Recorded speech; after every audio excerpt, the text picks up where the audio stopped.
Hi, fifth graders. Today I'm going to talk to you about slurs. I know a lot of us have gone over this, but I figured it'd be really good to kind of recap and point out a few things in the book. And also I'm going to attach some challenge exercises to this once I'm done with this one. So we know that a slur is a curved line bloop, that connects two notes that are, what are they? They're different. So here you can see, I'm on page 15, seeing the curved line that connects two notes that are different. We already know about ties, and if any fourth graders are trying to do this as a challenge, we've learned about ties. They are curved. It is a curved line that connects two notes that are the same. So it's really important to know the difference. Slur means different. Tie means the same.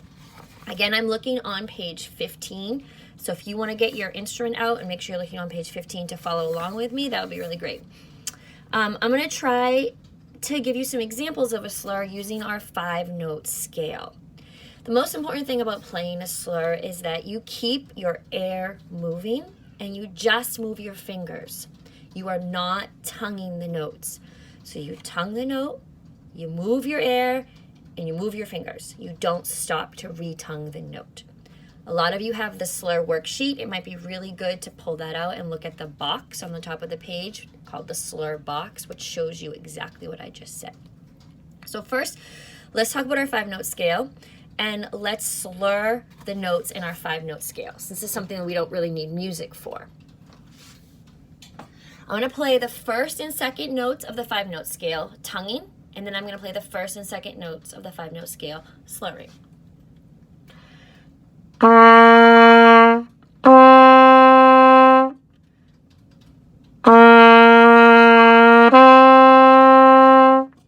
don't you try?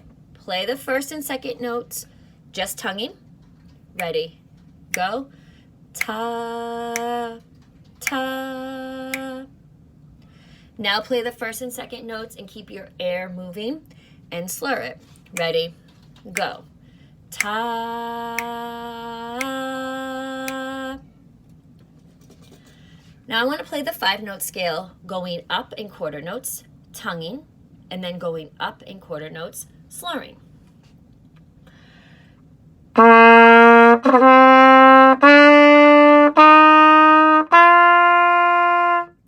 Now try slurring.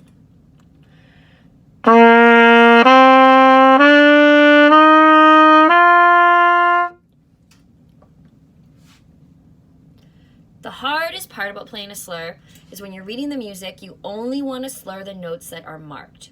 It's easy to slur everything all together. So let's try working on that. Let's slur the first 2 notes and then tongue the next 3 notes. So I'm going to slur the first 2 notes of the scale. And then I'm going to tongue the next 3 notes. Let's put it together.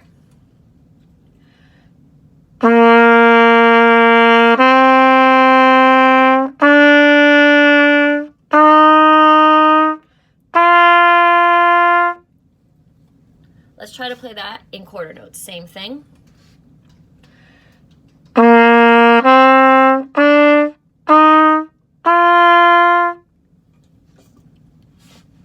Okay. Now I want you to look on page 15, number 61. A lot of classes have done this. Some of us were just starting it last week.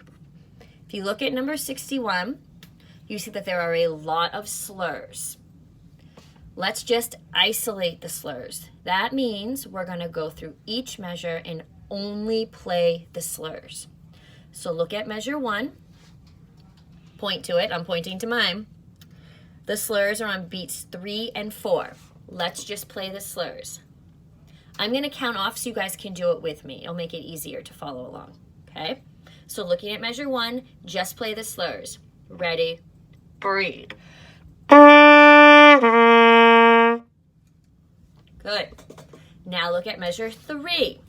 Let's play the slurs in measure 3. Ready? Breathe. Go on down to measure 5.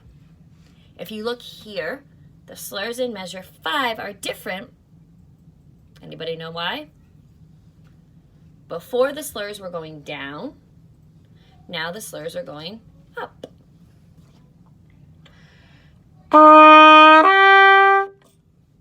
And then jump ahead to measure 7, the last slur.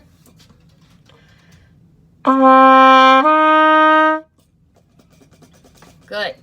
Now the next thing is a lot of you might look at measure 2 and measure 3, and you might see the eighth notes, and it might be confusing.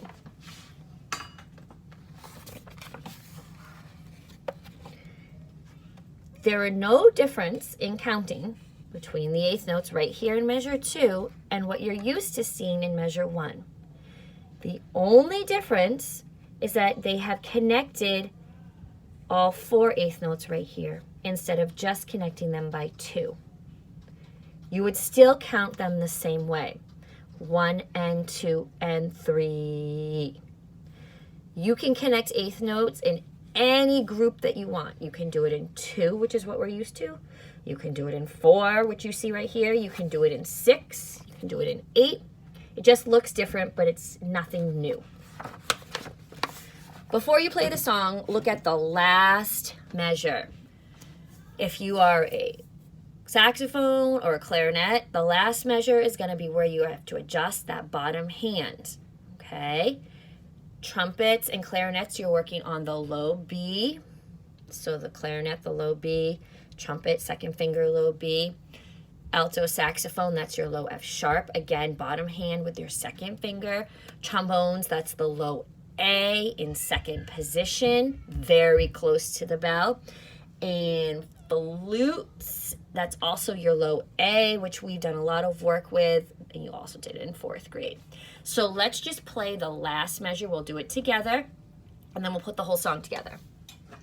So just looking at the last measure so you can get that second beat, 2 and with that newer note. Ready, play.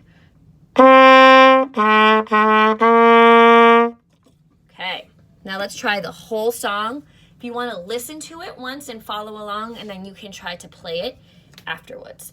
So I have eighth notes that I'm thinking about tonguing. I have my slurs that I've worked on, and I'm paying attention to the last measure. 1, 2, ready.